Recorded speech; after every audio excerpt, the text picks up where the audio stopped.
Hello, my dear students. Once again, welcome back to MK Jain classes, and here I am your biology educator Poonam Dhiman. और हम लोग पढ़ रहे हैं हमारा फेवरेट चैप्टर जिसका नेम है जेनेटिक्स. और जेनेटिक्स में बेटा आज का जो हमारा मुद्दा रहने वाला है that is the test cross.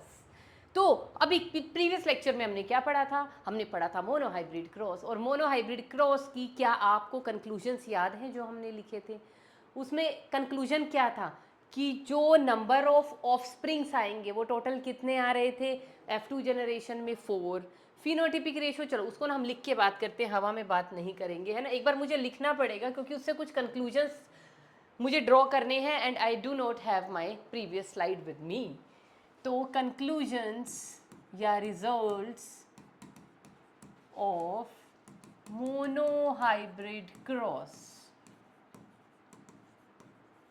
तो मोनोहाइब्रिड क्रॉस के क्या कंक्लूजन्स थे? सबसे पहला कंक्लूजन हमने क्या लिखा था? सबसे फर्स्ट हमने लिखा था नंबर ऑफ zygotic और you can say offspring, number of zygotic combinations और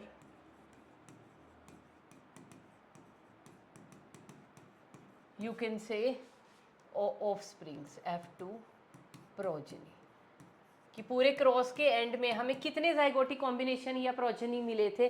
4 मिले थे. एक प्योर टॉल था बेटा, है ना, एक प्योर टॉल था, 2 इम्प्योर टॉल थे और एक प्योर ड्वार्फ था. नंबर 2 फिनोटिपिक रेशो क्या आई थी हमारे पास मोनोहाइब्रिड क्रॉस की? That was 3:1. मीन्स 3 टॉल थे और 1 हमारे पास क्या था? ड्वार्फ था. नंबर 3 जीनोटिपिक रेशो हमारे पास क्या आई थी? Genotypic ratio, genotypic ratio recall करो क्या आई थी? 1:2:1. 1:2:1. इसका मतलब क्या था? 1 क्या था? Pure tall. 2 क्या थे? हाइब्रिड टॉल या जिनको हम बोलते हैं इम्प्योर टॉल. और ये 1 क्या था? This was pure dwarf. मतलब और इसको कैसे लिख सकते हैं? कैपिटल टी थे, ये एक कैपिटल टी एक स्मॉल टी था और ये स्मॉल टी और स्मॉल टी था. यही थे ना. फिर नंबर ऑफ फिनोटाइप्स कितने थे? Number of total phenotypes. कितने फिनोटाइप्स मिले थे? 2 ही टाइप के तो मिले थे. एक टॉल मिला था, एक ड्वार्फ मिला था. 2 टाइप्स ऑफ फिनोटाइप. और नंबर ऑफ जीनोटाइप कितने थे? कितने टाइप के जीनोटाइप दिख रहे हैं बेटा? 3 टाइप के, pure tall, impure tall and pure dwarf. तो जीनोटाइप मिले थे 3. और उसके अलावा क्या था हमारे पास? एक पॉइंट जो हम कल की कंक्लूजन में लिखना भूल गए थे, आज लिख लेते हैं कि ये जितनी भी ट्रेड्स थी या जितनी भी एलील्स थी इनमें कहीं पे भी ब्लेंडिंग नहीं थी. No blending of alleles. क्या कहीं पे आपको ब्लेंडिंग दिखाई दी थी? ब्लेंडिंग का मतलब समझते हो क्या होता है? मिक्सअप होना. ब्लेंडिंग का मतलब होता है मिक्सिंग. क्या आपको कहीं पे मिक्सिंग दिखाई दी? कहाँ दिख सकती थी? देखो ये तो प्योर टॉल था, ये प्योर ड्वार्फ था. यहाँ पे सपोज करो टी वाला है 5 मीटर टॉल और जो स्मॉल हमने ड्वार्फ वाला लिया है सपोज वो है 1.5 मीटर टॉल. तो इसकी हाइट क्या इन दोनों के इंटरमीडिएट आई थी? क्या इन दोनों का इंटरमीडिएट निकाल लो एवरेज हाइट. तो क्या ये कहीं पे 2-2.5 मीटर के आसपास का प्लांट कहीं पे दिखा आपको इंटरमीडिएट हाइट का? या तो टॉल आया या टॉल आया या ड्वार्फ आया. इंटरमीडिएट हाइट तो हमें कहीं पे भी नहीं दिखी ना. मतलब 2 अलग अलग ट्रेट अगर इकट्ठी प्रेजेंट थी तभी वो मिक्सअप तो नहीं हुए ना उनके कैरेक्टर. इस केस में क्या हुआ था? Only 1 expressed. मिक्सअप क्यों नहीं हुए? क्योंकि टी क्या था? T was dominant, capital T dominate था. उसने रेसेसिव को एक्सप्रेस करने ही नहीं दिया. तो कैरेक्टर एक का ही आया. एक का कैरेक्टर तो मास्क हो गया क्योंकि वो रेसेसिव था. मतलब मास्क नहीं हुआ, उसने अपना कैरेक्टर दिया ही नहीं क्योंकि वो डर गया. वो क्या हो गया उससे? वो एक डोमिनेंट था, दूसरा रेसेसिव था. तो इसीलिए कोई भी इंटरमीडिएट नहीं बना. अगर ब्लेंडिंग होती तो हमें इंटरमीडिएट भी देखने को मिलता. जैसे यहाँ पे कोई इंटरमीडिएट प्लांट का हाइट का प्लांट आता लेकिन नहीं आया. इसका मतलब कोई भी मिक्सिंग अप या कोई भी ब्लेंडिंग नहीं हुई. उसका उस और क्या था? जितने भी F1 इंडिविजुअल्स थे F1 इंडिविजुअल्स या F1 प्रोजेनी या F1 जनरेशन, जितने भी F1 इंडिविजुअल्स थे वो किससे थे? Identical to only one of the parent. किसी एक पेरेंट के जैसे थे। किसके जैसे थे? और वो आइडेंटिकल भी कौन सा पेरेंट था? जो डोमिनेंट वाला था। टॉल थे वो सारे भी F1 में जितने भी आए थे। अपना क्रॉस खोलो जल्दी जल्दी, अपनी कॉपी खोल के अपना क्रॉस खोलो, देखो वहाँ पे F1 इंडिविजुअल क्या आए थे? ये आए थे कैपिटल T स्मॉल t। तो यहाँ पे ये अपना एक्सप्रेशन देगा, इसका एक्सप्रेशन नहीं आएगा, तो सारे के सारे F1 इंडिविजुअल क्या थे? All were toll. तो मतलब वो किससे मैच खा रहे थे? सिर्फ एक पेरेंट जैसे थे। पेरेंट क्या लिया था? एक टॉल प्योर, एक प्योर ड्वार्फ लिया था। तो ड्वार्फ वाला तो कैरेक्टर ही नहीं आया था। तो F1 के अंदर क्या हुआ था? एक पेरेंट था, उसका कैरेक्टर दिखा ही नहीं था। लेकिन but in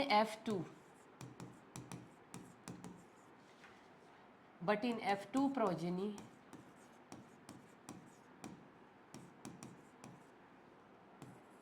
the character of both the parents were restored। इसका मतलब क्या हुआ?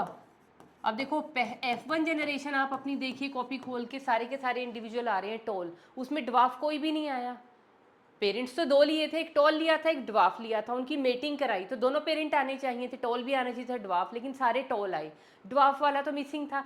लेकिन जब उनका F2 निकाला गया, उनकी सेल्फिंग की गई, तो ड्वार्फ वाला दोबारा दिखाई दे गया। कहाँ पे? F2 जनरेशन में। ये 3:1 ये आई थी ना फिनोटिपिक रेशियो। जीनोटिपिक में भी देखो ड्वार्फ हमें दिखाई दे रहा है। तो जो टोल तो आ ही रहा था, टोल तो आ ही रहे हैं, साथ में ड्वार्फ जो पेरेंट था, जो F1 में जिसका कैरेक्टर नहीं आया, वो भी दोबारा दोनों ही पेरेंट के कैरेक्टर रिस्टोर हो गए इन दी F2। तो ये हम लिखे रहने देते हैं अपने पास और हम स्टार्ट करते हैं क्या? अपना test cross. What is a test cross? अब आज हमें पढ़ना है टेस्ट क्रॉस। देखो बेटा, इसके नेम से ही पता चल रहा है टेस्ट क्रॉस के किसी चीज़ की हम टेस्टिंग करेंगे। और वो टेस्टिंग क्या करेंगे? देखो, कल जब हमने प्लांट बनाए, जब हमने क्रॉस बनाया, तो उस क्रॉस के अंदर ना हमें दो तरह के प्लांट्स दिखाई दिए। टॉल प्लांट्स जो थे ना, टॉल प्लांट्स, यानी इसको इधर साइड में समझो, इधर तो हम अपना सारा काम करेंगे अभी।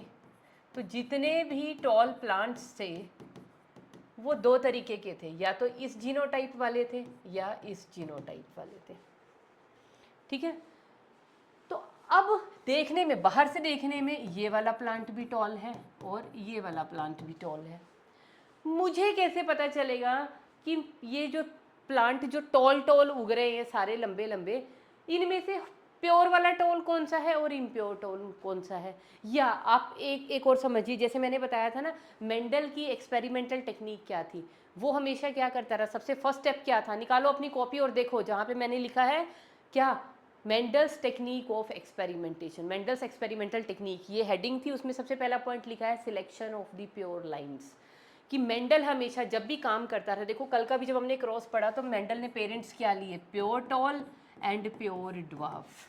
मेंडल ने ये वाला टॉल नहीं लिया, वो प्योर टॉल लेता था। तो आपके माइंड में आया नहीं है कि टॉल, इतने सारे टॉल प्लांट में मेंडल को कैसे पता चल रहा है कि मेरा टॉल ये वाला है? टोल तो ये वाले भी तो टॉल हैं, ये भी टॉल हैं, तो मेंडल को कैसे पता चलता था कि ये वाला लेना? उनमें से कैसे छांटता था? क्या मेंडल ऐसे झांक लेता था या सूंघ लेता था, हाँ हाँ इन दोनों में कैपिटल T है? ऐसा तो नहीं होता होगा ना, नहीं हो सकता, क्योंकि ये जीनोटाइप है, जीनोम है। जीनोम को कैसे पढ़ सकते हो आप? अपनी आंखों से, नाक से कुछ भी नहीं कर सकते।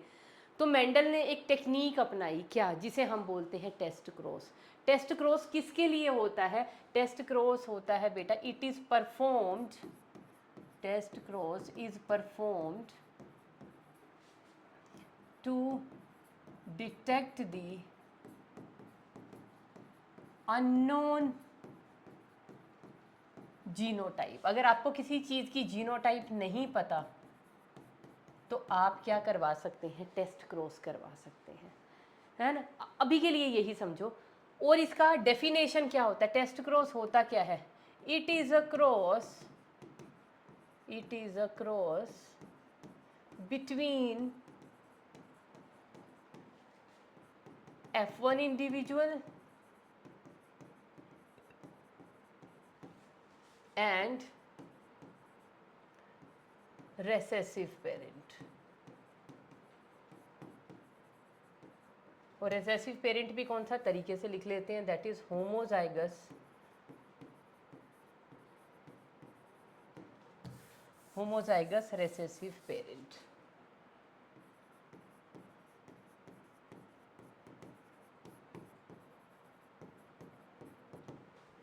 ये है बेटा टेस्ट क्रॉस। तो टेस्ट क्रॉस क्या होता है, किसी भी F1 इंडिविजुअल और रेसेसिव पेरेंट के बीच में अगर हम क्रॉस करेंगे उसको हम बोलते हैं F1 क्रॉस। तो जो फर्स्ट लाइन है ना उसको अभी मैं जस्टिफाई करूंगी। देखो कल का जो हमारा क्रॉस था, अगर मेरे बच्चों को याद हो कल का क्या क्रॉस था, उसमें F1 इंडिविजुअल क्या आए थे, देखो क्रॉस ये था प्योर टोल प्योर ड्वार्फ।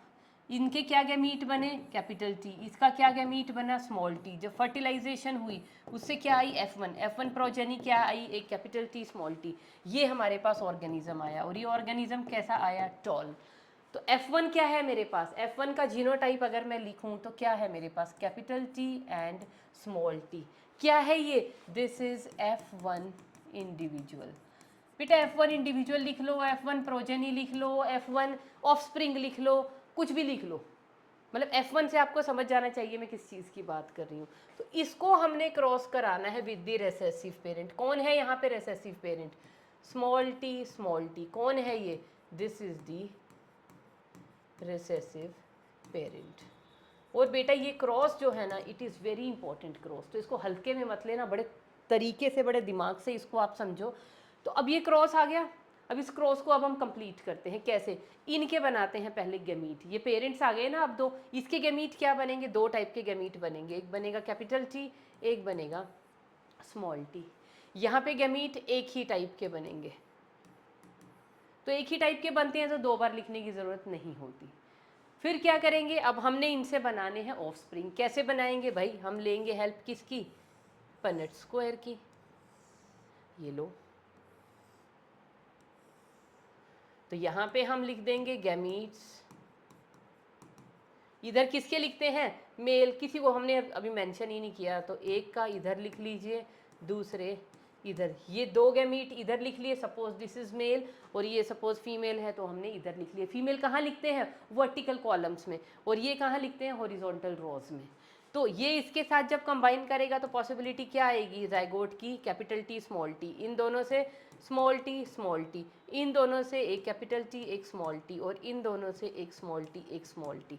तो हमारे पास क्या इंडिविजुअल आए, देखो यहाँ पे जल्दी से क्या हमारे पास आया, हमारे पास दो तरह की फिनोटाइप आए, दो आए मेरे पास कैपिटल टी स्मॉल टी, और दो आए मेरे पास, ऐसे लिख लेते हैं इसको, कैपिटल टी स्मॉल टी, और दूसरे आए हैं स्मॉल टी। यही दो है ना, दो इंडिविजुअल, चार में से दो इंडिविजुअल आए हैं ये, और चार में से दो इंडिविजुअल आए हैं ये। इनको हम क्या कहेंगे, दीज आर टोल। कौन से टोल, इनको हम बोलते हैं हाइब्रिड टोल। क्या नेम है इनके लिए, इनके लिए नेम होता है बेटा हाइब्रिड टोल, या इम्प्योर टोल, या हेटेरोजाइगस टोल। और ये कौन से हैं, ये हैं प्योर ड्वार्फ। तो मतलब कुछ टोल आए कुछ ड्वार्फ, तो अगर मैं इनकी रेशो निकालूं तो रेशो क्या आएगी मेरे पास, 1:1। मतलब टेस्ट क्रॉस का रेशो क्या आता है, क्या आता है, अभी अभी बस आप क्रॉस समझो, मुझे पता है आपको भी कुछ नहीं पता चल रहा, सिर्फ मैंने एक क्रॉस बनाया, वो क्रॉस आपको समझ में आ रहा है। रेशो क्या आई, ये भी टॉल है बच्चों, ये भी टॉल है, ये भी ड्वार्फ है, ये भी ड्वार्फ है। मतलब रेशो क्या आई, दो ये है दो ये, 2:2 का मतलब 1:1। तो टेस्ट क्रॉस रेशो क्या आती है, टेस्ट क्रॉस रेशो क्या आई मेरे पास, इट इज़ 1:1। और 1:1 का मतलब क्या है, एक टॉल आया है एक ड्वार्फ आया है। ये रिजल्ट को आप रखो याद, ठीक है। तो मैम क्रॉस तो आपने बना दिया, सेकंड लाइन तो आपने जस्टिफाई कर दी कि it is a cross between F1 individual and homozygous recessive parent, कर दिया। ये मेरे पास रेशो आई, उसको तो जस्टिफाई करो। टेस्ट क्रॉस जिस चीज़ के लिए परफॉर्म किया जाता है, it is perform to detect the unknown genotype. कैसे, अब इसको समझाते हैं आपको। देखो मैंने क्या कहा था, मेंडल इसका यूज़ कहाँ पे करता था, उसको बहुत सारे टॉल प्लांट हैं, मतलब कोई भी, मैं एक ही कैरेक्टर को के पीछे पड़ गई हूँ, टॉल प्लांट। और भी कैरेक्टर है फ्लावर में, फ्लावर का कलर है, फ्लावर की पोजीशन है, सीड का कलर है ना, सीड की शेप है, पॉड का कलर है, पॉड की शेप है, उसके अलावा और जो भी कुछ बचा है ना, 7 कैरेक्टर्स वर देयर। तो किसी भी कैरेक्टर की बात कर लो, मेंडल हर कैरेक्टर को प्योर लेके चलता था। जैसे अगर सीड का कैरेक्टर लेना है तो सीड क्या था, सीड का अगर कैरेक्टर ले, सीड की शेप, तो डोमिनेंट सीड शेप क्या थी, राउंड। और रेसेसिव सीड शेप क्या आती है, रेसेसिव सीड शेप वो थी रिंकल्ड। उसको किससे लिखेंगे, डोमिनेंट वाले के ही स्मॉल लेटर से लिखेंगे। तो अगर अगर मेंडल इन दो प्लांट के अंदर क्रॉस करवा रहा था, मतलब एक प्लांट जिसके पास जो सीड लगेंगे वो राउंडेड लगेंगे, और दूसरा प्लांट जिसमें अगर सीड आएंगे तो वो रिंकल्ड ही आएंगे, अगर वो ऐसे कैरेक्टर के प्लांट के बीच में क्रॉस कराता रहा, मैंने कहा ना किसी भी कैरेक्टर को ले लो, पर मेंडल स्टार्ट हमेशा पेरेंट्स कैसे लेता था, प्योर। अब राउंडेड तो ये भी होंगे, ये भी तो राउंडेड होंगे, लेकिन मेंडल इसको सिलेक्ट नहीं करता था, मेंडल हमेशा इसको सिलेक्ट करता था। ये जैसे भी पीछे हमने एग्जांपल लिया, मेंडल को अगर टॉल प्लांट लेना है तो वो ये टॉल लेता था, वो कभी भी इस टॉल को नहीं लेता था। उसको टॉल कौन सा चाहिए, ये प्योर वाला। उसको राउंड कौन सा चाहिए, प्योर वाला, है ना। ये जो रिंकल्ड है कौन सा चाहिए, प्योर वाला। ड्वार्फ चाहिए कौन सा, प्योर वाला। तो प्योर कैरेक्टर, तो देखो ड्वार्फ वाला कैरेक्टर तो प्योर होगा ही, अगर वो, क्योंकि अगर ड्वार्फ कैरेक्टर है, मतलब कोई प्लांट अगर छोटा है, ड्वार्फ है, तो वो ड्वार्फ एक ही कंडीशन में होता है, अगर उसके दोनों टी, क्योंकि एक भी टी कैपिटल हो गया तो वो टॉल हो जाएगा। ड्वार्फ तो पता है ना, होमोजाइगस कंडीशन होगी ऐसी, तभी वो ड्वार्फ होगा। मतलब रिंकल्ड दोनों आर इकट्ठे होंगे स्मॉल वाले, तभी वो रिंकल्ड है। प्रॉब्लम किस में आती है, प्रॉब्लम आती है बेटा टॉल में, ये वाले कैरेक्टर में, या ये वाले जो डोमिनेंट कैरेक्टर होता है, क्योंकि ये दोनों डोमिनेंट प्रेजेंट हैं तो भी कैरेक्टर आएगा, और एक डोमिनेंट प्रेजेंट है तो भी कैरेक्टर आएगा।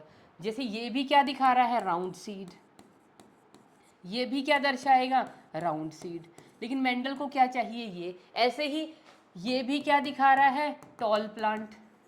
ये भी क्या, इसका भी प्लांट कैसा बनेगा, टॉल। लेकिन मेंडल को चाहिए ये वाला। तो टॉल में से ये कैसे सिलेक्ट करे, राउंडेड सीड वाले प्लांट में से उसको कैसे पता चले कि वो प्लांट ये वाला है कि इस वाली जीनोटाइप का है। तो वो डिटेक्ट करने के लिए भी हम टेस्ट क्रॉस का यूज़ करते हैं। कैसे करते हैं, चलो अब कैसे करते हैं। देखो अभी तो हमने क्या लिया था केस, यहाँ पे केस देखो, अभी तो हमने लिया था अगर टॉल प्लांट ये वाला है, ये है हाई, मतलब ये भी क्या है, ये है टॉल वाला प्लांट। इसका हमने क्रॉस कराया रिसेसिव पेरेंट के साथ, इसके बने 2 गैमीट, इसके बने एक ही टाइप के गैमीट बनते हैं। तो हमारे पास जो टेस्ट क्रॉस रेशो आया, टेस्ट क्रॉस रेशो, चलो इस टेस्ट क्रॉस को बना ही लेते हैं। अभी जो पीछे बनाया है पनेट स्क्वायर वही बना रहे हैं हम लोग। सिर्फ डिफरेंस क्या किया, वहाँ पे मैंने ये भी दोनों गैमीट लिख ली, क्योंकि एक ही टाइप के गैमीट है तो मैंने एक ही लिख लिया है। तो टी कैपिटल टी। तो टेस्ट क्रॉस रेशो मेरे पास क्या आया, टेस्ट क्रॉस रेशो क्या आया मेरे पास, टोल टू ड्वार्फ। 2 तरह के मेरे पास प्लांट आए, कुछ टोल आए और सॉरी कुछ ड्वार्फ आए, कुछ टोल आए और कुछ ड्वार्फ। टोल कितना आया 1, ड्वार्फ कितना आया 1, तो रेशो कितनी आई 1:1। घबरा तो नहीं गए, ये वाला ही बेटा क्रॉस किया है। बस मैंने क्या किया, जो दोनों गैमीट एक जैसे थे मैंने एक ही लेके कर दिया, क्योंकि रेशो तब भी 1:1 ही आएगी, तो टेंशन नहीं लेने का। लेकिन अगर अब ये भी टोल है, पर मेंडल को ये वाला टोल नहीं चाहिए, तो उसको कैसे पता चलेगा मेरा टोल ये वाला नहीं है। अब आप दूसरा केस लेके देख लो, अगर टोल ये वाला होता, अगर टोल ये वाला होता, इसका टेस्ट क्रॉस कर दो, ये लो रेसेसिव। मैं क्या कर रही हूँ, टेस्ट क्रॉस। एक बार ये वाला टोल लेके कर दिया रेसेसिव पेरेंट के साथ, अब ये वाला टोल लेके कर रही हूँ रेसेसिव पेरेंट के साथ, तो अब ये वाला टोल है, तो इसके गैमीट क्या बनेंगे, टी। इसके भी गैमीट क्या बनेंगे, टी। मतलब बनेगा एक एक और टी, पर क्योंकि सिमिलर टाइप के तो एक ही को लिख लीजिए। अब यहाँ पे अपना पनेट स्क्वायर बनाइए, ये इसके गैमीट आ गए टी, इसका गैमीट आ गया टी। अभी यहाँ तो 2-2 लिखने पड़ेंगे क्योंकि बेचारा एक ही रह गया ये, तो टी और इसका भी आ गया टी। ये लो पनेट स्क्वायर बना लेते हैं, तो टी और इधर वाले क्या आ गए, टी और स्मॉल टी। तो क्या आ गए हमारे पास combination, capital T small T, capital T small T, capital T small T, capital T small T. क्या रेशो आनी चाहिए, ये प्लांट कैसा होगा, यहाँ पे कैपिटल टी स्मॉल टी है, पहचानने तो लग गए ना। इसका फिनोटाइप पूछूं तो क्या होगा, टोल। पता है ना क्यों टोल, क्योंकि भैया ड्वार्फ वाला अपने आप को एक्सप्रेस नहीं कर सकता। ये भी क्या होगा, ये भी होगा टोल, ये भी होगा टोल, ये भी होगा टोल, और ये भी होगा टोल। मतलब कि जो टेस्ट क्रॉस रेशो यहाँ पे आया, क्या आए, ऑल टोल। कोई ऐसा रेशो नहीं आया कि कुछ टोल आए कुछ ड्वार्फ आए। मतलब इस रेशो से क्या पता चल रहा है कि 50% टोल थे, 50% ड्वार्फ थे। यहाँ पे क्या आ गए, पूरे 100% टोल है। कोई भी ड्वार्फ डवूफ नहीं आया यहाँ पे, सारे टोल आए। मैडम अब भी नहीं समझ में आया, आप बात तो जस्टिफाई करो, कहना क्या चाह रहे हो। आपने कहा था मेंडल सिलेक्ट किया करता था कि उसको ये वाला चाहिए या ये वाला चाहिए, तो इसको कैसे डिस्कार्ड किया करता था, क्योंकि उसे तो ये वाला चाहिए होता था। तो बेटा वो ऐसे करता था। वो क्या करता था, टॉल प्लांट उसने लिए, है ना, अब दो तो ले नहीं सकता, इतने सारे प्लांट्स हैं। तो सारे टॉल प्लांट्स को क्या करता था, वो रिसेसिव पेरेंट के साथ उनकी ब्रीडिंग करवा देता था। तो रिसेसिव पेरेंट के साथ जब उनकी मेटिंग करवाता था, तो उससे जो सीड आते थे, उनसे जो सीड आए, क्या करता था, उन सीड को फिर वो बोता था। जैसे उनमें से कुछ प्लांट ये वाले थे टॉल, कुछ ये वाले टॉल थे। तो जब उनकी रिसेसिव के साथ मेटिंग करवाई और उससे फिर जो सीड सेट हुए, उन सीड को फिर वो बोता था, सॉ करता था। जब उन सीड से नए प्लांट निकलते थे, फिर वो देखते थे कि जो जिन वाले प्लांट से सारे ही टॉल प्लांट आए हैं, इसका मतलब वो वाला प्लांट कौन सा था, टॉल था।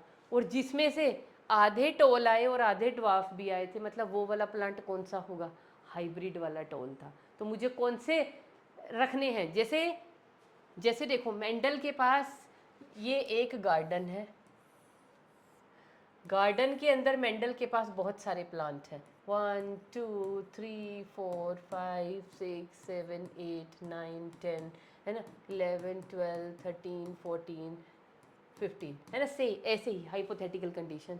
ये सारे कौन से वाले हैं, ये 15 के 15 कैसे हैं, ओल टोल। अब मेंडल को नहीं पता इनमें से ये वाले टोल कौन से हैं और ये वाले टोल कौन से हैं। तो मेंडल क्या करता है, इन सारे के सारे प्लांट को क्या करता है, इनकी सारों की मीटिंग करवा देता है with the hybrid sorry recessive parent. सबको रेसेसिव पेरेंट के साथ क्या करवा दी, मीटिंग। समझ आ गई। मीटिंग करवाने के बाद अब सब पे सारे को सारी मीटिंग करवा दी, उनसे क्या होंगे, सीड सेट होंगे। उन सीड को कलेक्ट कर लिया, सीड को कलेक्ट किया, और उन सीड पे जैसे सीड कलेक्ट हुए, इन वाले प्लांट की मीटिंग से सीड आए, सपोज कितने सीड आए, एक पौधे पे कितने सारे मटर लग जाते हैं, कितने सारे सीड आ जाते हैं। जितने भी सीड आए 200 500 1000, उन सीड को एक बैग में इकट्ठा किया, उनके ऊपर लेबल लगा दिया 1, दूसरे वालों पे लगा दिया 2, उनसे जो सीड सिलेक्ट हुए 3 4, ऐसे ही किया। और उन सीड को फिर सो कर दिया कि नंबर 1 वाले प्लांट के जो सीड थे 200 सीड, उनको एक क्यारी में बो दिया, 2 वालों को एक अलग क्यारी में बो दिया, उनको एक अलग एरिया में बो दिया, और उनकी नंबरिंग कर दी। अब उन सीड से देखा उन्होंने क्या प्लांट निकल रहे हैं। तो अगर उन सीड से सारे के सारे टॉल प्लांट निकल रहे हैं, माना इस वाले से टॉल प्लांट अब इसको एक अलग कलर यूज़ कर लेते हैं, माना इस वाले से टॉल प्लांट आया, इस वाले से सारे टॉल आए, इस वाले से टॉल आए, सारे जितने बीज बोए सबसे सिर्फ टॉल निकले। लेकिन जो बाकी बचे हैं इनमें टॉल तो आए, पर टॉल के साथ साथ ड्वार्फ प्लांट्स भी निकल रहे थे। और ड्वार्फ कैरेक्टर सिर्फ कब आता है, देखो हमने टेस्ट क्रॉस से क्या सीखा है, ड्वार्फ सिर्फ तभी दिखेगा अगर ओरिजिनल पेरेंट होगा इम्प्योर टॉल, तभी ड्वार्फ है। अगर पेरेंट प्योर टॉल होता तो सारे के सारे टॉल प्लांट आएंगे। अब समझ में आई practical utility of test cross. तो जितने भी प्लांट हैं, जितने भी टॉल हैं, उनको रेसेसिव पेरेंट के साथ मीटिंग करा के देखो, रेसेसिव पेरेंट के साथ उनका क्रॉस कराओ। अगर तो ओल्ड टॉल आ रहे हैं, अगर तो ओल्ड टॉल आ रहे हैं, मतलब कि वो जो प्लांट है वो प्योर है अपनी ट्रेट के लिए। लेकिन अगर कोई भी साथ में ड्वार्फ भी आ रहा है, तो इसका मतलब क्या है, वो जो प्लांट था, जो आप टॉल देख रहे थे, वो दैट वॉज इम्प्योर टॉल। तो टेस्ट क्रॉस की आपको प्रैक्टिकल यूटिलिटी पता चली कि टेस्ट क्रॉस को किस चीज़ के लिए यूज़ किया जाता है, to know the unknown genotype. Unknown genotype का मतलब क्या है कि कैपिटल टी है या कैपिटल टी स्मॉल टी है। अब पौधे को देख के आप जीनोटाइप तो पहचान नहीं सकते, है ना। टॉल प्लांट है अगर पी के, तो उनको मेंडल देख के थोड़ी बता सकता था ये कैपिटल टी है, ये कैपिटल टी स्मॉल टी है, नहीं बता सकते थे। तो उनके लिए दोनों की जीनोटाइप अननोन थी, तो उनको नो कैसे करे, कैसे पता चले, कैसे डिटेक्ट करे, उसके लिए वो उनका कर देते थे टेस्ट क्रॉस। तो टेस्ट क्रॉस के जो रिजल्ट आते थे, रिजल्ट से पता चलता था कि पेरेंट प्योर है या इम्प्योर है। अगर तो रिजल्ट आए सारे के सारे टॉल एक जैसे आए तो वो पेरेंट था प्योर, लेकिन अगर रिजल्ट आए कुछ टॉल प्लांट आए और उसके साथ कुछ ड्वार्फ आ गए, तो रिजल्ट क्या आ गए, उसमें ड्वार्फ भी आ रहा है। तो ड्वार्फ कहाँ से आया होगा, ड्वार्फ तो हमेशा होमोजाइगस कंडीशन में अपने आप को एक्सप्रेस करता है। और होमोजाइगस का मतलब क्या है, एक गैमीट एक पेरेंट से आता है, दूसरा गैमीट दूसरे से, मतलब दूसरे में कोई ड्वार्फ ट्रेट थी, इसका मतलब वो क्या था, इम्प्योर प्लांट था। Got it. तो इसको हम बोलते हैं बेटा टेस्ट क्रॉस। तो टेस्ट क्रॉस क्या है, इसकी प्रैक्टिकल यूटिलिटी समझ में आई। लेकिन हमारी बुक के हिसाब से हम जब भी इसकी डेफिनेशन लिखते हैं, हम क्या लिखते हैं, it is a cross between F1 individual and homozygous recessive. वैसे इसकी ये भी डेफिनेशन हो सकती है, it is a test cross between unknown genotype and recessive individual. Unknown genotype भी लिख सकते हो, लेकिन हम अपनी एनसीईआरटी के हिसाब से चलेंगे, क्योंकि एनसीईआरटी में बेसिकली प्रॉब्लम कहाँ आती है, F1 इंडिविजुअल्स को ध्यान में रखते हुए उन्होंने उसकी डेफिनेशन लिखी है, तो हम वही डेफिनेशन पे चलेंगे। अदरवाइज F1 इंडिविजुअल भी लिख सकते हो, या क्या लिख सकते हो, it is a cross between unknown genotype and homozygous recessive parent. समझ आ गया, इसको हम बोलते हैं टेस्ट क्रॉस। अब टेस्ट क्रॉस, अब यहाँ पे बेटा देखो, ये हमारा आ गया बेटा एनसीईआरटी का पिक्चर। देखो यहाँ पे, अब एनसीईआरटी भी हमारी कुछ बोल रही है। ये किसका है, मैंने तो यहाँ हेडिंग लिख दी ना आपके लिए, diagrammatic representation of test cross. ये हमारी एनसीईआरटी में है, टेस्ट क्रॉस का डायग्रामेटिक रिप्रेजेंटेशन। क्या बता रहा है आपको, ये बता सकते हो, टेस्ट क्रॉस ही तो है, किसका है। एनसीईआरटी वालों ने कैरेक्टर दूसरा ले लिया, मैंने टॉल वाला कैरेक्टर लिया था ना, उन्होंने फ्लावर कलर का कैरेक्टर लिया है। ये लो, ये है जीनोटाइप जो है अननोन। क्या है, अननोन जीनोटाइप है। किसका कैरेक्टर क्या लिया हुआ है बेटा, यहाँ पे कौन सा कैरेक्टर लेके चल रहे हैं, एनसीईआरटी ने कैरेक्टर लिया है फ्लावर कलर, और इसकी ट्रेट्स क्या हैं, दो ट्रेट्स हैं। कौन सी, एक है डोमिनेंट, एक है रिसेसिव। डोमिनेंट कलर कौन सा होता है, वॉयलेट, और रिसेसिव कलर कौन सा होता है, वाइट। बस इसको ध्यान में रखना, वॉयलेट को यहाँ इन्होंने कैपिटल W से दिखाया है और वाइट को स्मॉल w से दिखाया है। वॉयलेट को V से नहीं दिखाया, वॉयलेट के लिए इन्होंने क्या लिया है, W। तो ये देखो, ये एक फ्लावर है एनसीईआरटी वालों के पास पी का, और उस फ्लावर का कलर है वॉयलेट। पर एनसीईआरटी को नहीं पता कि कंडीशन देखो, वॉयलेट कलर, तो वॉयलेट देखो, वॉयलेट आ रहा है ना, अगर कैपिटल W होगा, दोनों डोमिनेंट होंगे तब भी वॉयलेट होगा। एक डोमिनेंट हुआ एक रेसेसिव हुआ, भाई तब भी वॉयलेट होगा, क्योंकि रेसेसिव वाला तो डोमिनेंट की प्रेजेंस में अपने आप को एक्सप्रेस ही नहीं कर सकता। तो इस केस में अब देखो, जीनोटाइप कैपिटल W है या कैपिटल W स्मॉल w है, कैसे डिटेक्ट करें, उसके लिए एनसीईआरटी वालों ने दिखाया है आपको क्या, कि बेटा टेस्ट क्रॉस करो। टेस्ट क्रॉस आप कैसे कर सकते हो, ये देखो टेस्ट क्रॉस किया गया, इसके क्या बन गए, दो गैमीट कैपिटल W, इसको इन्होंने क्रॉस करवाया किसके साथ, होमोजाइगस रिसेसिव पेरेंट के साथ। तो ये जो फ्लावर था इसका जीनोटाइप उन्हें नहीं पता था, इन्होंने इस फ्लावर को उठाया, होमोजाइगस रिसेसिव के साथ क्रॉस करवा दिया। अगर तो ये था होमोजाइगस डोमिनेंट, अगर तो ये प्योर ट्रेट थी, तो रिजल्ट में क्या आया, all flowers are violet, all violet, कोई भी वाइट नहीं आया, रिसेसिव ट्रेट आई ही नहीं। इसका मतलब ये वाला फ्लावर अपनी ट्रेट के लिए क्या था, प्योर था, मतलब कैपिटल W था। लेकिन अगर ये इम्प्योर होता तो रिजल्ट क्या आएंगे, इम्प्योर होता तब भी मतलब होमोजाइगस रिसेसिव से जब हम इसका क्रॉस कराएंगे तो रिजल्ट क्या आएगा, 50% violet and 50% white. Test cross का रेशो यही आता है ना, टेस्ट क्रॉस का क्या रेशो आता है, 1:1, 50:50 आएंगे, कुछ वॉयलेट आएंगे कुछ वाइट आएंगे। वो कब आते हैं, अगर ट्रेट कौन सी थी, इम्प्योर थी। समझ में आ गया। तो एनसीईआरटी वालों ने कैरेक्टर दूसरा लेके इसको समझाया। तो कोई भी कैरेक्टर लेके कर सकते हो आप, जैसे मैं राउंड सीड वाला ले रही थी, कोई भी एनी कैरेक्टर, 7 के 7 पेयर में से आप कोई भी 7 कैरेक्टर में से कोई भी कैरेक्टर छांट लीजिए और उसको लेके आप टेस्ट क्रॉस कर लीजिए, result will remain the same. Got it? तो ये है बेटा हमारे पास क्या, diagrammatic representation of test cross. तो अगर ये फ्लावर कैपिटल डब्ल्यू था तो ऑल फ्लावर्स डोमिनेंट आएंगे, मतलब वॉयलेट आएंगे, और अगर ये इम्प्योर था तो 50% violet and 50% white. Okay, now move on to the reciprocal cross. अब बेटा ये रेसिप्रोकल क्रॉस क्या होता है? रेसिप्रोकल क्रॉस देखो इसका ना नेम से ही पता चल रहा है, इसमें हम क्या करेंगे, सेक्सिस को रिवर्स कर देंगे। क्या कर देंगे? Across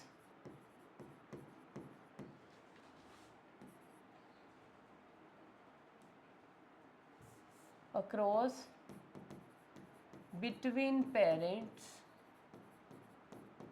whose sexes are reversed। Reciprocal क्या होता है? जिसमें हम सेक्सेस को रिवर्स कर देते हैं। कहने का मतलब क्या है, देखो हमने एक एग्जाम्पल लिया ये वाला, हम एक क्रॉस करवा रहे हैं, मोनोहाइब्रिड क्रॉस। ये लो, ये है बेटा प्योर टॉल प्लांट, ये है बेटा प्योर ड्वार्फ प्लांट। यहाँ पे मैंने टॉल वाले को लिया है मेल और ड्वार्फ वाले को लिया है फीमेल। ध्यान रखना, इसको मैंने क्या लिया है, टॉल वाले को मैंने लिया है मेल और ड्वार्फ वाले को लिया है फीमेल। अब मैं क्या करती हूँ, इनके सेक्सेस को रिवर्स कर देती हूँ, मतलब मेरा क्रॉस वही है। मैंने क्या किया, टॉल को पहले क्या लिया था, मतलब मैंने पोलन किसके लिए थे, टॉल वाले प्लांट के। अब मैं पोलन ले रही हूँ ड्वार्फ वाले प्लांट के, मतलब अब मैंने मेल ले लिया ड्वार्फ वाले को, और जो ड्वार्फ था जिसका हम पिस्टिल या कार्पल यूज़ कर रहे थे उसको अब कार्पल में टॉल वाले की यूज़ करी, मतलब इसको अब मैंने फीमेल ले लिया। तो इसको हम बोलते हैं रेसिप्रोकल क्रॉस। लेकिन इसमें बेटा रिजल्ट्स पे कोई असर नहीं आता, रिजल्ट आप निकाल के देख लो। देखो इसके 2 गैमीट्स बनेंगे, एक कैपिटल टी, इसके भी 2 गैमीट बनेंगे स्मॉल टी। तो F1 प्रोजेनी हमारे पास क्या आने वाली है, F1 जनरेशन क्या आएगी, सबको पता है।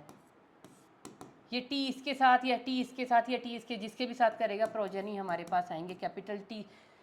क्योंकि ये मेल पेरेंट है, ये फीमेल, तो मेल का जब गैमीट फीमेल के साथ फ्यूज़ करेगा, चाहे ये इसके साथ करे, चाहे ये इसके साथ, चाहे ये इसके साथ, चाहे ये इसके साथ, तो सारे के सारे क्या आएंगे हमारे पास, ओल टोल। सॉरी। अब क्या करवाना है, हमें निकालनी है F2 जनरेशन। F2 जनरेशन कैसे निकालते हैं, F1 की क्या करवा देते हैं, सेल्फिंग। सेल्फिंग से क्या आती है, F2 जनरेशन। अब F2 कैसे निकालते हो, पनेट स्क्वायर से। क्या गैमीट आएंगे, इसके क्या आएंगे कैपिटल टी, इसका क्या आएगा स्मॉल टी। तो 2 पेरेंट्स होंगे ना, एक कैपिटल टी स्मॉल टी, क्योंकि 2 पेरेंट्स सेल्फिंग जब होती है तो 2 पेरेंट्स होंगे यहाँ पे, कैपिटल टी स्मॉल टी। तो इसके भी कैपिटल टी स्मॉल टी, इसके भी कैपिटल टी स्मॉल टी। ये लो, ये वही कल वाला ही क्रॉस है, मोनोहाइब्रिड क्रॉस। ये लो, क्या रिजल्ट आया आपके पास, वही 3:1 तो आई फिनोटिपिक रेशो, और जीनोटिपिक रेशो क्या आई, 1:2:1। 3:1 का मतलब 3 टॉल और 1 ड्वार्फ, और जीनोटिपिक रेशो क्या आई, 1 tall 2 impure tall and 1 pure dwarf. वही आया। चलो इधर भी करके देख लेते हैं। अब इधर क्या है, यहाँ पे भी 2 गैमीट्स बनेंगे, कैपिटल टी, यहाँ पे भी 2 गैमीट बने स्मॉल टी। जब फर्टिलाइजेशन होगी, देखो ये टी इसके साथ फर्टिलाइज करे चाहे इसके साथ करे, ये टी इसके साथ करे चाहे ये टी इसके साथ करे, रिजल्ट देखो सेम ही रहने वाले हैं ना। इसलिए उठा के मैं एक ही कैपिटल टी और स्मॉल टी लिख देती हूँ। आप ऐसे भी दिखा सकते हो। ये सारी क्या आ गई, ये आ गई हमारे पास F1 जनरेशन। अब F1 जनरेशन की हम क्या करवाते हैं, सेल्फिंग। ये कुछ रॉकेट साइंस नहीं लगाई है मैंने, बस यहाँ पे इनको सिंपली लिख दिया। तो आप ऐसे ऐसे कॉम्बिनेशन, उसमें भी यही हुआ है। ये देखो सपोज ये और ये और ये, तो प्रोबेबिलिटी नहीं, ये इसके साथ भी जा सकता है, ये इसके साथ भी जा सकता है, ये इसके साथ भी जा सकता है, ये इसके साथ भी जा सकता है, तो यही रहने वाले हैं। तो इन इंडिविजुअल की मैंने करवाई सेल्फिंग से मेरे पास क्या आ जाएगी, F2 प्रोजेनी। कैसे आएगी F2 प्रोजेनी, चलो जी गैमीट लिख दो और पनेट स्क्वायर में डाल दो उठा के। सपोज मैंने ये 2 पेरेंट्स ले लिए, इनके इसके गैमीट क्या बने, एक कैपिटल टी दूसरा स्मॉल टी।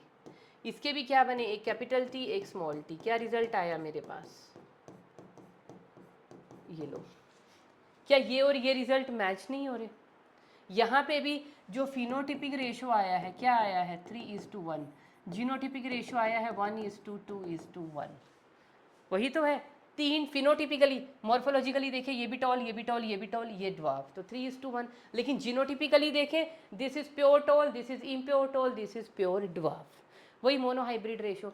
तो सेक्स चाहे मेल को फीमेल ले लो चाहे फीमेल को मेल ले लो, मतलब कि पोलन यहाँ पे आपने टॉल के लिए है, यहाँ पे हमने टॉल की बजाय ड्वार्फ के ले लिए, यहाँ पे हमने कार्पल ली है किसकी ड्वार्फ की, यहाँ पे हमने कार्पल ले ली टॉल की, मतलब सेक्सिस को हमने जो मेल था उसको फीमेल बना दिया, जो फीमेल थी उसको मेल बना दिया, लेकिन रिजल्ट पे कोई भी इफेक्ट नहीं आया।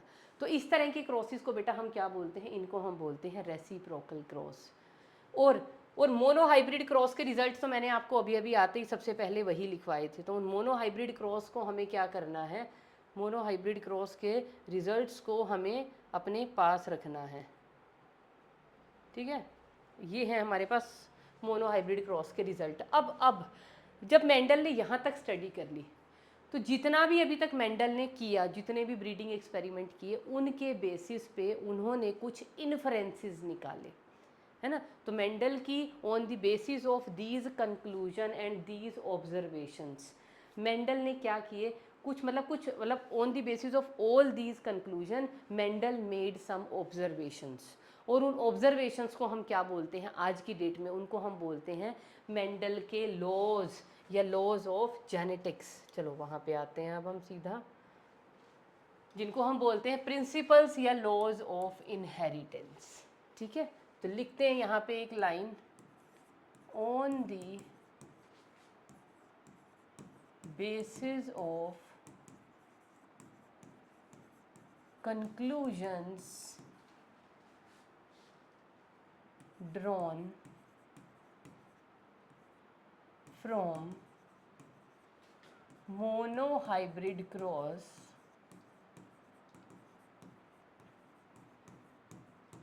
Mendel made some observations. Mendel made some observations कि मोनोहाइब्रिड क्रॉस के जो हमने अभी रिजल्ट लिखे ना, वहाँ से मेंडल ने उन कंक्लूजन से कुछ ऑब्जर्वेशंस बनाई, and these observations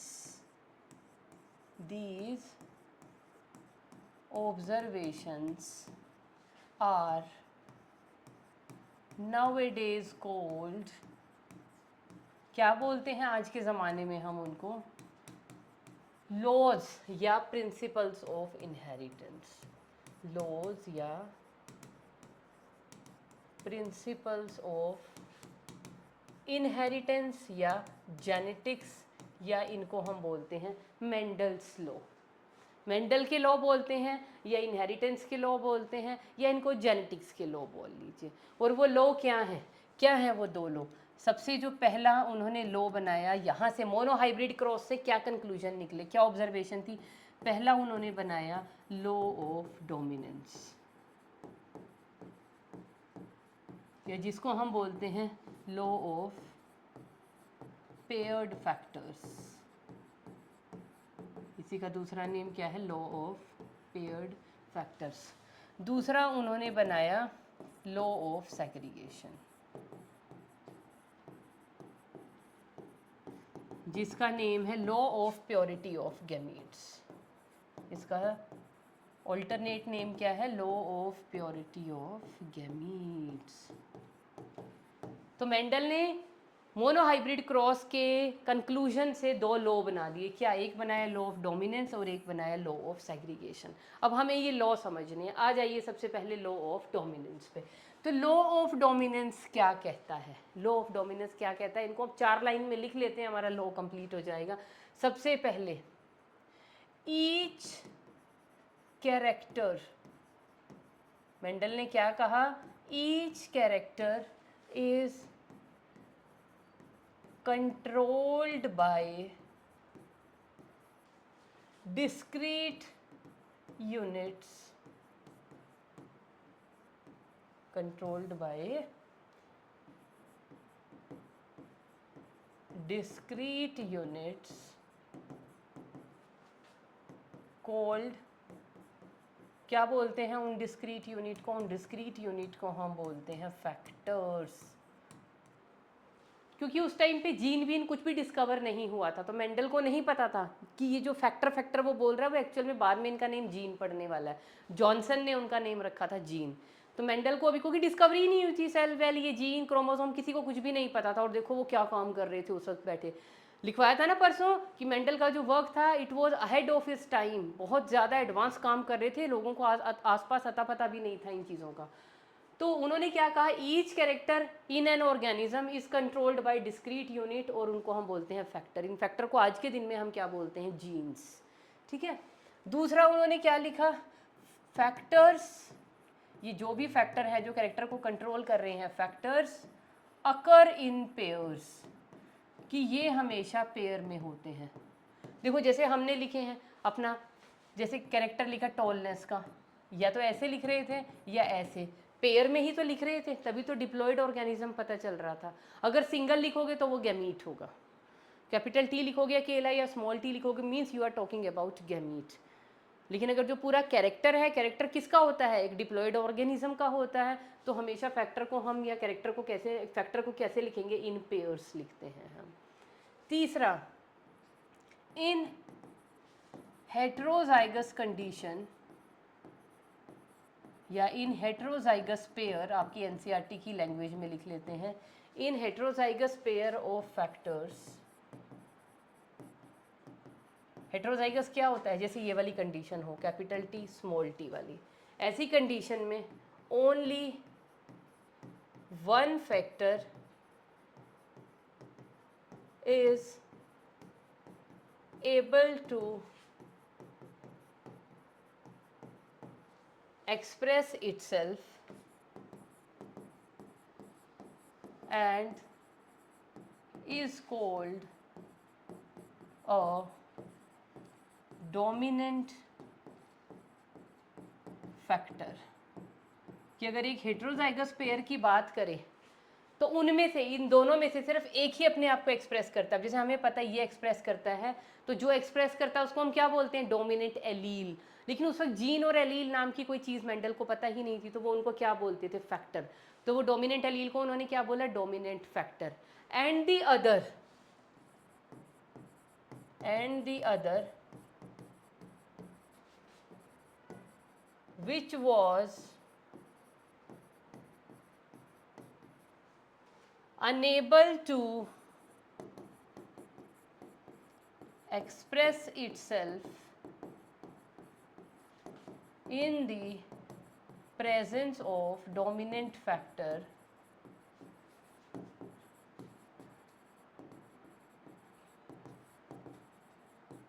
is called a recessive factor। उसको हम क्या बोलेंगे? उसको हम बोलते हैं एक रेसेसिव। लॉ ऑफ डोमिनेंस बता रही हूँ, उसके पोस्टुलेट बता रही हूँ। ये है law of dominance. But the problem is this law is not universally accepted. This law is not universally applicable. Law of dominance हर जगह अप्लाई नहीं हो रहा है, क्योंकि अभी ना मैं आपको इसकी कुछ एक्सेप्शन कराऊंगी, लाइक को डोमिनेंस, इनकम्प्लीट डोमिनेंस। वहाँ पे आप देखोगे ब्लड ग्रुपिंग, वहाँ पे आप क्या देखोगे कि दो एलील्स, हम क्या कह रहे हैं, अगर हिट्रोजाइगस कंडीशन है तो एक एक्सप्रेस करेगा एक नहीं करेगा। लेकिन अभी बहुत सारी एक्सेप्शन करवाऊंगी, हमारे कोर्स में है, वो करनी इस चैप्टर का पार्ट है। वहाँ आप देखोगे कि लॉ ऑफ डोमिनेंस फेल हो रहा है, ये भी अपने आप को एक्सप्रेस कर रहा है, ये भी कर रहा है, या दोनों ही आधा आधा कर रहे हैं। हम कह रहे हैं ना देयर इज नो ब्लेंडिंग, यही लिखा है ना हमने मोनो हाइब्रिड क्रॉस के रिजल्ट में। तो वहाँ पे आप देखोगे ब्लेंडिंग तो नहीं हो रही, लेकिन दोनों का कैरेक्टर आ रहा है। मतलब कोई भी किसी को वो नहीं करने दे रहा कि मैं भी अपना कैरेक्टर दे रहा हूँ, तू भी अपना कैरेक्टर दे। समझ में आ गया? तो ये क्या हो जाएंगे उसकी एक्सेप्शन। तो ये वाला जो लॉ है ना, ये हर जगह पे एप्लीकेबल नहीं है, इसलिए हम इसको क्या बोलते हैं? It is not the universal law. तो it is not a universal law, it is not a universal law. तो ये लॉ तो बना दिया था, लेकिन लेटर ऑन उनको पता चला कि ये यूनिवर्सल लॉ नहीं है। उसके बाद नेक्स्ट आ जाइए आप लॉ ऑफ सेग्रीगेशन पे। अब लॉ ऑफ सेग्रीगेशन क्या है? वही मोनोहाइब्रिड क्रॉस से ही मैंने लिखवाया ना, मोनोहाइब्रिड क्रॉस के रिजल्ट से ही उनको दो ऑब्जर्वेशन मिली, एक को उन्होंने बोला लॉ ऑफ डोमिनेंस, दूसरे को उन्होंने बोला लॉ ऑफ सेग्रीगेशन। डोमिनेंस पढ़ लिया, अब बारी आती है लॉ ऑफ सेग्रीगेशन कि लॉ ऑफ सेग्रीगेशन क्या कहता है। इसको हम और क्या बोलते हैं? Law of purity of gametes. क्यों बोलते हैं इसको? पढ़ो, आपको अपने आप समझ आएगा। देखो, to factors of a character present in an individual do not get mixed up. जो दो कैरेक्टर होते हैं एक फैक्टर के, जैसे हमने मोनोहाइब्रिड क्रॉस के रिजल्ट्स में लिखा था ना, मोनोहाइब्रिड क्रॉस के कंक्लूजन में हमने लिखा था there is no blending of allele, मतलब कि चाहे कंडीशन ये और ये थी, ऐसा तो नहीं हो गया था माना ये 5 मीटर का प्लांट बनाता है और ये 1.5 मीटर का प्लांट बनाता है, और जब ये इकट्ठी आई दो एलील तो वो एक इंटरमीडिएट हाइट का प्लांट बना रहे, ऐसा तो नहीं हुआ था ना, नहीं हुआ था ना। देयर वॉज नो ब्लेंडिंग, मतलब कि दो अलग अलग कैरेक्टर, दो अलग अलग फैक्टर, जिनको अब हम एलील बोलते हैं, जीन बोलते हैं, मेंडल उन्हें फैक्टर बोलते थे, उन्होंने कहा कि अगर दो अलग अलग फैक्टर साथ में भी प्रेजेंट हैं तो वो मिक्सअप नहीं होते। There is no blending, there is no blending. Fact है, वो हमने देखा भी है। Two factors of a character present in an individual do not get mixed up, मतलब उनकी ब्लेंडिंग नहीं होती है, वो हमने मोनोहाइब्रिड क्रॉस में देख भी लिया। अगर ब्लेंडिंग होती तो कैपिटल टी और स्मॉल टी वाले टॉल नहीं होते, वो इंटरमीडिएट हाइट के होते। Second, both the traits are recovered as such in the F2 generation though one of these is not seen in F1 progeny. ये रिजल्ट किसका था? ये मोनोहाइब्रिड क्रॉस के रिजल्ट की ही तो बात कर रहे हैं बेटा, इसलिए मैंने आते ही पहले आज ये लिखवाया था कि लॉ ऑफ सेग्रीगेशन पढ़ना है हमें। पहला क्या था? ब्लेंडिंग नहीं होती हेटेरोजाइगस कंडीशन में। दूसरा, F2 progeny the character of both the parents were restored, जबकि F1 के अंदर वो कैरेक्टर जो ड्वार्फ पेरेंट का इट वाज नॉट प्रेजेंट। वही बात लिखिए, कहाँ से आई इनके दिमाग में ये बात? भाई F1 क्रॉस में, उसमें मोनोहाइब्रिड क्रॉस में ये चीज़ दिख रही है, F1 में ड्वार्फ वाले पेरेंट का कैरेक्टर आया ही नहीं, लेकिन जब F1 वालों की सेल्फिंग कराई तो ड्वार्फ का कैरेक्टर F2 जनरेशन में दोबारा दिखाई दे गया। 3:1 का रेशियो आया था ना फिनोटिपिक, तो ड्वार्फ वहाँ पे आ गया। तो both the traits are recovered as such in the F2 generation though one of these is not seen in F1 progeny. याद करो अपना मोनोहाइब्रिड क्रॉस, खोल लो उसको अपने सामने। तो F1 प्रोजेनी में ओल्ड टोल आए थे, F1 प्रोजेनी में क्या आए थे? Old toll. लेकिन F2 की अगर बात करें तो फिनोटिपिक रेशियो आया था 3:1, टॉल भी आए थे और ड्वार्फ भी आए थे।